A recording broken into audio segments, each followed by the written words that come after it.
We really a non-profit company established in terms of the law. We belong to the Ministry of Telecommunications. Our responsibility really is to regulate South Africa's internet space. All the web addresses that end in a .za, be they under co.za or gov.za, the people who sell you those addresses we regulate. And the people who run the IT infrastructure behind these names we regulate. So that's really our function, and then we tell the public as well, about the importance of domain names. We create awareness, and we also grow the industry by trying to open it up for different other types of entrants, so that you have a bigger, for example, base or pool of internet service providers that sell .za addresses, and then also they just provide internet services in South Africa. There is two levels of importance for us to be here. One is what I would say national importance in terms of growing the economy. The bulk of domain names worldwide, or what others call web addresses worldwide, are really registered by businesses.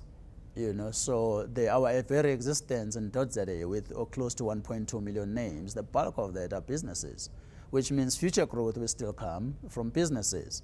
And that's why we think it's important for us to be here in this particular event, to speak to emerging businesses, to say to them, have online presence, go beyond just having a social media page. You don't own that page. If you do something that upsets the social media owner, I can kick you out. Why don't you have your own domain name, which is your own space? You set the rules and you do what you do.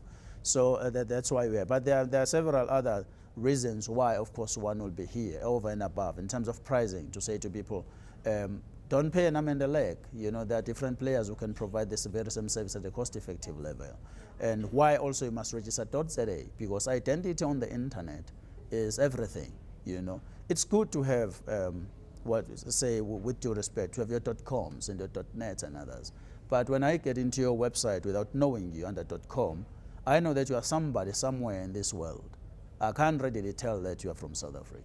If I'm searching for a particular service provider in South Africa, and they say IT businesses South Africa, and you come with your .com name, I have to go a little bit deeper, and I may not have the time. I'm not talking about the internet user mentality. They may not have the time. They want something that's right up there. So when they see your company under .com, they feel like, no, I'm really looking for something that really says South African. And then they see your competitor under co.za, they click, because they're looking for a South African firm. So that is what we are also telling SMEs here and in other fora, that your .za gives you that better identity.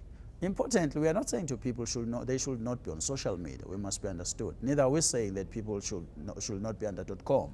You need to protect your brand in as much as possible on the internet. But it's important then that you have all the traffic redirecting to your .za website if you're South African, so that your identity is enhanced, that you are truly a South African business.